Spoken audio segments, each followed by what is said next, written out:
Thinking of giving your aluminum garage doors a fresh new look? In this video, we'll walk you through the simple steps for painting aluminum garage doors and ensuring a long-lasting, beautiful finish. First, preparation is key.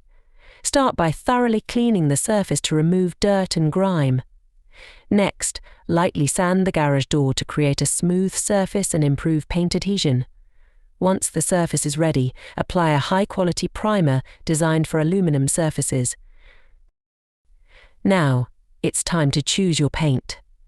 Opt for a durable exterior paint that can withstand harsh weather conditions and is resistant to fading. Apply your first coat using a roller or paint sprayer for even coverage. Multiple coats may be necessary for the best results. Allow sufficient drying time between coats and make sure to paint in favorable weather conditions to avoid issues like bubbling or streaks. Once you're done, your garage door will not only look great, but also be protected from the elements. Whether you tackle it as a DIY project or hire a professional, painting your aluminum garage doors can dramatically enhance your home's curb appeal.